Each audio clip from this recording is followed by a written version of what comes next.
నమస్కారం. నా పేరు కృష్ణంరాజు. విశాఖపట్నం నుంచి వచ్చాను. నేను కాంట్రాక్టర్ని. కరోనా టైంలో నాకు కరోనా సివియర్గా వచ్చింది.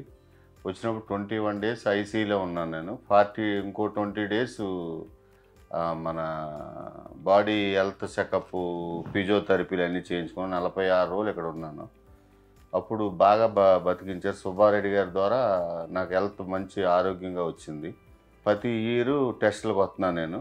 ఇప్పుడు సుబ్బారెడ్డి గారు మళ్ళీ 1 ఇయర్ అయిపోయింది, మీరు రాలేదని ఇక్కడ మెసేజ్ వస్తే మళ్ళీ ఈరోజు వచ్చానండి. మార్నింగ్ 10 o'clock అపాయింట్మెంట్ ఇచ్చారు, రమ్మన్నారు. సుబ్బారెడ్డి గారు అపోలో అసిస్ట్కి అపాయింట్ చేసి ఆయనకి ఒక డాక్టర్ గారిని అప్పచెప్పి స్పెషల్ కేసు జాగ్రత్తగా చూసి టెస్టులు చేయించండి తొందరగానే, మళ్ళీ వెళ్ళిపోతారు ఈవినింగ్ కల్లా అని చెప్పి అప్పచెప్పారు.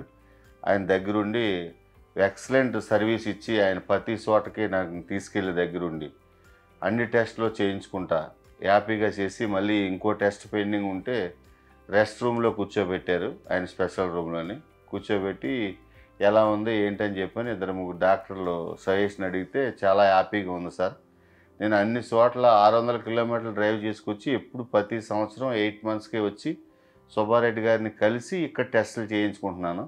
దేవుడి దేవల్ల ఈ హాస్పిటల్ దేవల్ల నేను బతుకున్నాను ఈ రోజుని. అది మటుకు 100% షూరు. దీంట్లో చెప్తున్నానని కాదు, అంత మంచి ట్రీట్మెంట్ ఇచ్చారు. డాక్టర్లు అయినా సరే, అసిస్టెంట్లు అయినా సరే. ఫిజియోథెరపీ చాలా బాగా చేయించారు నాకు.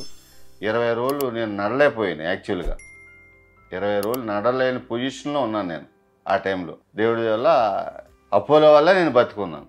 అది